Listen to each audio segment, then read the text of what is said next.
नमस्कार दोस्तों, मैं विभू उपाध्याय विद्या कोचिंग में आपका स्वागत करता हूं।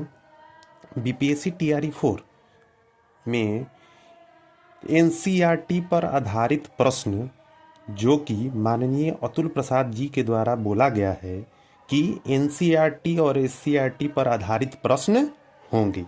इसलिए आइए अब हम प्योर एनसीईआरटी 9th और 10th जो माननीय अतुल प्रसाद जी के द्वारा बोला गया है उसे हम लोग पढ़ेंगे। तब शुरू करते हैं हम लोग पहले क्लास 10th से। क्लास 10th में आपको पढ़ना है पहला वास्तविक संख्या, दूसरा बहुपद, तीसरा दो चर वाले रैखिक समीकरण, चौथा है आपका द्विघात समीकरण, पांचवा है समांतर श्रेणी, छठा है त्रिभुज जिसमें आप समरूपता सर्वांग समता पर आधारित प्रश्न देखेंगे। एनसीईआरटी से बहुत सारा क्वेश्चन टीआरई 1, टीआरई 2 और टीआरई 3 में पूछा गया है। आगे भी ये भी संभावना है कि टीआरई 4 में भी प्योर एनसीईआरटी पर आधारित प्रश्न होंगे। तो आइए हम लोग एनसीईआरटी पर आधारित प्रश्न को हम लोग आगे देखते हैं। चलिए स्टार्ट करते हैं। पहला चैप्टर है वास्तविक संख्या जो कि क्लास 10th का है। तो वास्तविक संख्या किसे कहते हैं? तो जिन संख्याओं को कोई भी मान संभव हो उस संख्याओं को वास्तविक संख्या कहते हैं। सभी प्राकृत संख्या, परमेय संख्या, अपरमेय संख्या, पूर्ण संख्या, पूर्णांक संख्या सब ये सभी क्या है? तो वास्तविक संख्या है।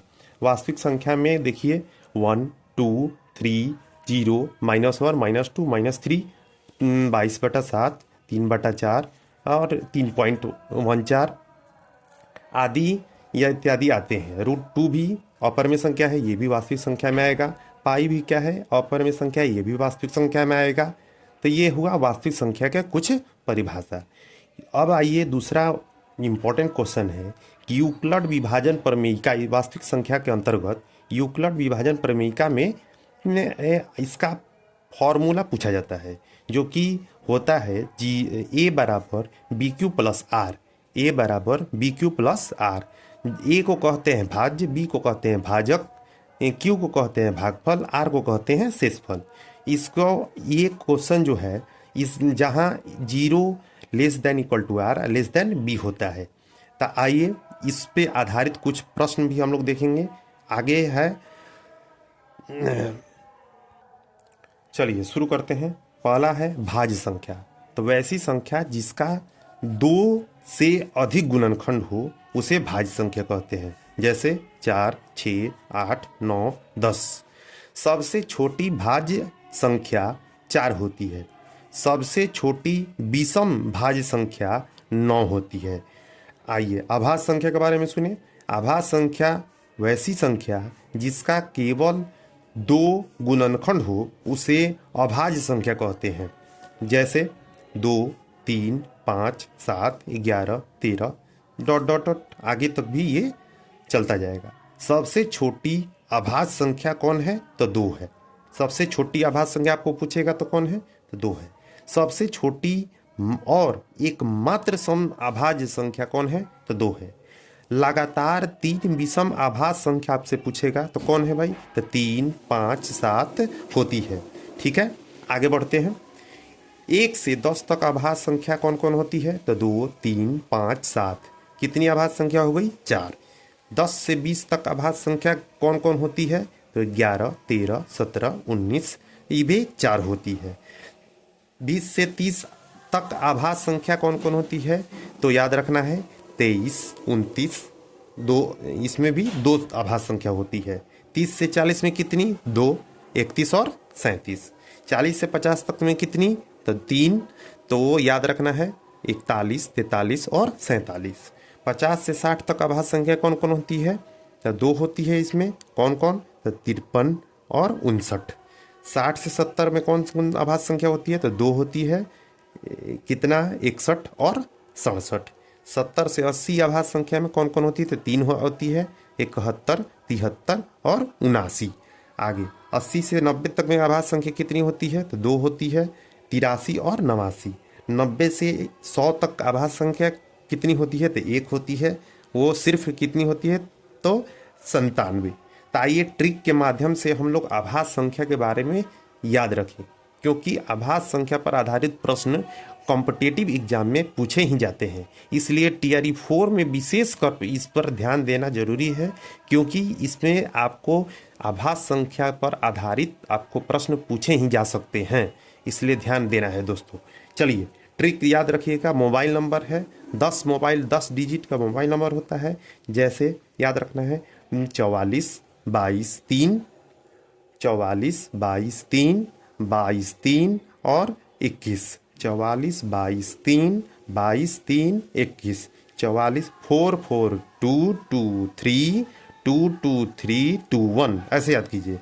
4 4 2 2 2 3 2 2 3 और 2 1, 4 4 2 2 3 2 2 3 2 1। ये ट्रिक है, मोबाइल नंबर से याद रख सकते हैं। 10 है, देखिए 2 2 4 2 6 2 8 2 10, 10 आभास संख्या होती हैं, याद रखना है आपको। इसी पर आधारित पहली 1 से 10 तक आप बोलेगा तो देखिए 4 है।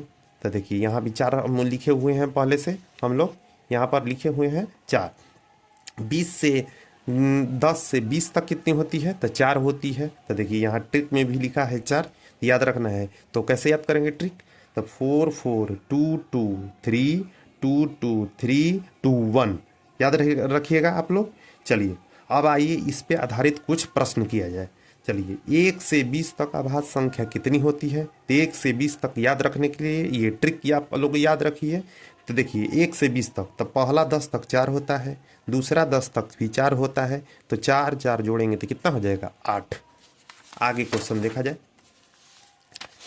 चलिए आगे प्रश्न दिया है, आगे प्रश्न आप लोग को 1 से 30 तक आभास संख्या कितनी होती है? 1 से 30 तक आभास संख्या याद रखना है। तब ट्रिक हम याद करवाए थे 4 4 2 2 3 2 2 3 2 1, याद रखना है। तो पहला 10 के लिए 4, दूसरा 10 के लिए 4 और तीसरा 10 के लिए कितना? 2। 10 ऐड करेंगे तो कितना हो जाएगा? तो 10। आगे 1 से 50 तक आभास संख्या कितनी होती है? तो याद रखिए ट्रिक 4 4 2 2 3 2 2 3 2 1।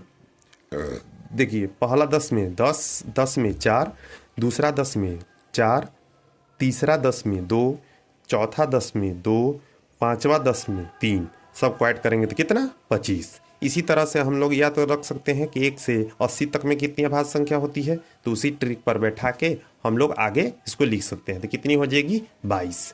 1 से 100 तक आभास संख्या कितनी होती है? तो 1 से 100 तक अगर हम लोग देखते हैं तो कितनी हो जाएगी? 25। चलिए आगे इस पे आधारित फिर प्रश्न किया जाए। तो 1 से 10 तक आभास संख्याओं का माध्य क्या होगा? ये क्वेश्चन हर कॉम्पिटिटिव एग्जाम में रिपीट होते रहता है, इसलिए टीआरई 4 में भी संभावना है कि ये प्रश्न पूछा जा सकता है। तो आगे ध्यान दीजिए।